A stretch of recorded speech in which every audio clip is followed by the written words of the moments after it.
will attack Tyler Glasnow with the same exact group they used to beat him in Game 1. Betts, Seager, and Turner, Muncy, Smith, and Bellinger, Taylor, Peterson, and Barnes. Dodgers, who led all the Major League Baseball in runs, homers, slugging, and run differential during the regular season, thought they had enough last night. Certainly you usually do think that when you score 6-7 runs. Was not to be the case, and Game 5 is underway. Tyler Glasnow's first pitch to Mookie Betts, a fastball off the plate. Well, Glasnow worked on Tuesday. He got the opener, 4 1/3, 6 earned runs on 3 hits. Control was his problem. 6 walks in that game in the eventual 8-3 Dodger win. You know, Matt, overall, I don't think he was wild. I just think he was too tentative. I think he gave the Dodger hitters just too much credit. Mookie Betts, as we mentioned earlier, had 19 pitches in his 3 plate appearances against Glasnow. I mean, that's just too much information for a hitter against one particular pitcher. Betts was quiet yesterday, unusually so, on a night when the lineup around him erupted. Mookie was 0 for 5. Left 3 base runners a night ago, struck out 1 time. It's good news, bad news if you're the Rays, right? Good news is you handled him. The bad news is a guy like that's due. And it's 3-1. Yeah, we have talked about this. When Mookie Betts hits, the Dodgers win. He is now 1 for 19 in Dodger losses in this postseason. You keep him off the base, good things happen for you.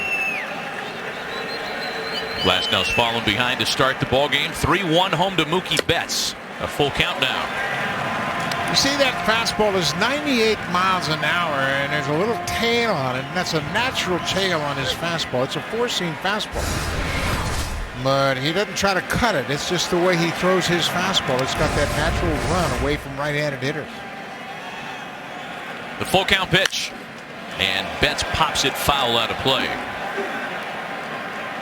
If I'm catching Glasnow in this game tonight, like Mike Zunino, I'm calling a pitch and sitting right in the middle of the plate. His stuff is so good, he doesn't have to locate it. He's just got to throw it over the strike zone. So don't ask him to be too fine.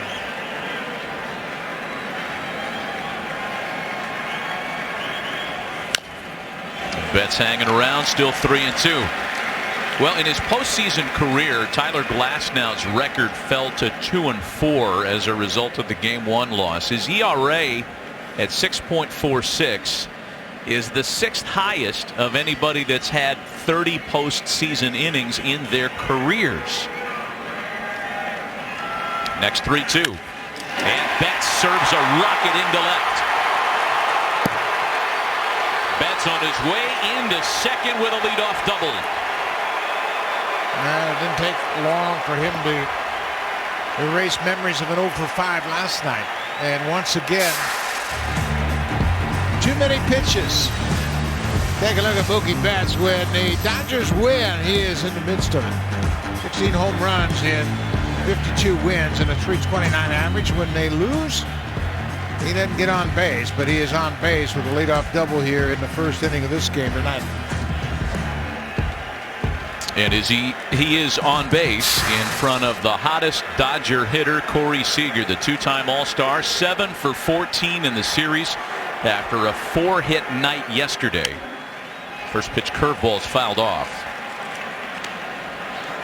Seager saw plenty of Glasnow Tuesday night as well. Drew 3 walks against the Rays right-hander.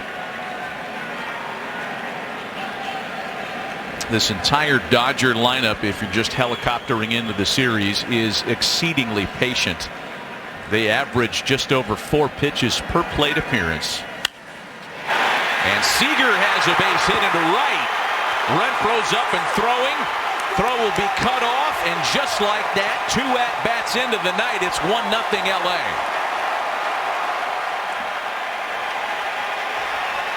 Another breaking ball to Corey Seager, and he hammers it into right field. It'll pick up his 19th RBI of this postseason.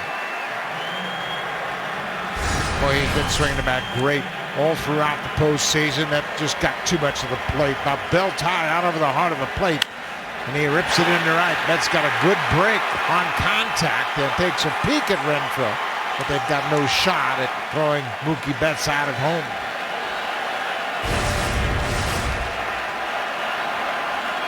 So now Justin Turner, Mr. First Inning Homer. He has struck for first inning homers in each of the last 2 ball games. Both the Dodgers and Rays, Buck, very good when scoring first as you take a look at the damage LA has done.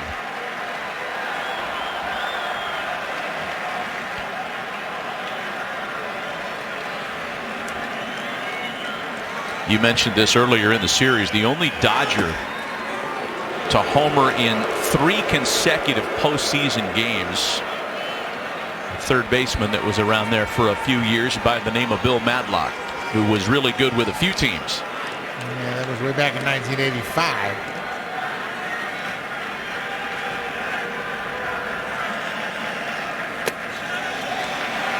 One and one. Well, here's a question for you, because the Dodgers, who come out swinging and are already on the board, and I guess you could talk about the same circumstance on the other side of the scorecard. Bullpens were used extensively last night. How long is the leash if either one of the starters stumbles early? I think both managers are going to kind of sit back and watch what they develop. And there's a cross-up right there. As Zunino, he expected to get a breaking ball, and you could see that ball, I think it just hit him in the mask without him getting leather on it. And now he says, "You okay?" Kevin Cash checking with his catcher, and he's like, "What's going on out here, boys?" Watch the catcher. He's going to expect a breaking ball, and he just barely deflects it with the glove. And I tell you what, that's a 100-mile-an-hour fastball. He did a remarkable job of just getting his glove up. When you call a curveball with a guy that throws 100, your glove feels like it weighs 25 pounds. You can't move it fast enough. So it's a ball and 2 strikes, and Turner's rung up.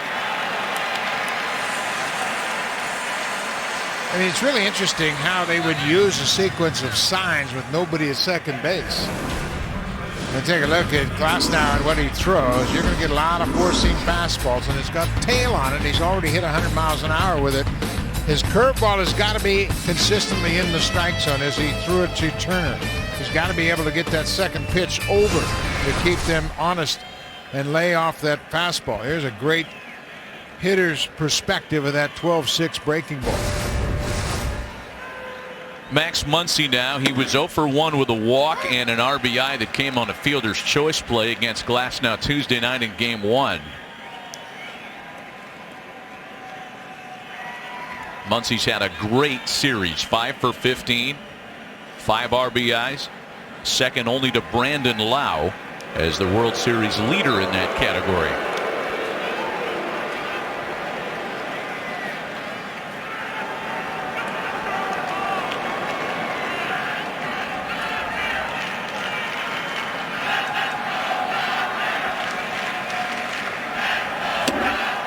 Good breaking ball in for a strike to put Muncy behind 0-2. Well, that's a good sign for Glasnow that he's able to get that curveball in there for a strike early in this inning.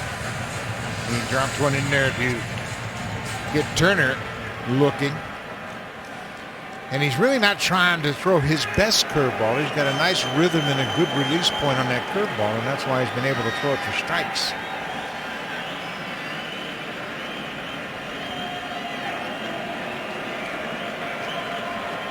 Muncy taking a moment to step out. As we have talked about throughout the series, he is undeterred in 2-strike counts. 1-2. It's in the dirt. Seager on his way to second where he's safe. And that was really close at the bag. Zunino's got a cannon for an arm, and he got on that ball in the dirt very quickly, but Seager did a good job of reading the flight of the ball, recognizing it was going to be in the dirt, and took off for second. Watch how quickly Zunino gets on this ball. He takes a peek. Seager's running, and he's got a strong arm. Makes a good throw here. Laz Diaz, the second base umpire, waves Seager safe. Boy, that was pretty close. Sure was close enough for the Rays to issue a challenge. So this play is under review. No conclusive look at it yet. This one might give us what we need. Nope, because you really can't tell when the, well, maybe you can. Maybe that's our best look yet. Yeah, Zunino, from his perspective, felt like Seager was out. Here we go. And I can't tell you one way or another. You just have to look at the base move when that glove hits the leg and whether or not the tag was applied before he made contact with the base. We haven't really seen an angle that gives you a clear idea. Adames and Seager aren't really sure. There was a first inning challenge yesterday that went the Dodgers' way. Another first inning challenge tonight. Again, it's too tight. And unless you had a camera on Willy Adames' belly, I don't know that we have what we need to overturn that.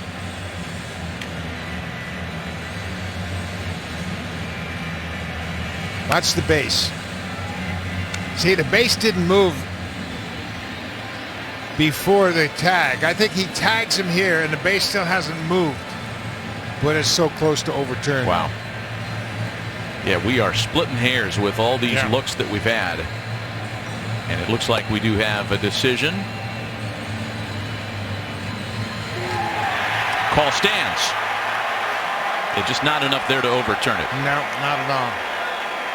So it is a wild pitch charge to Glasnow that advances the base runner with one away.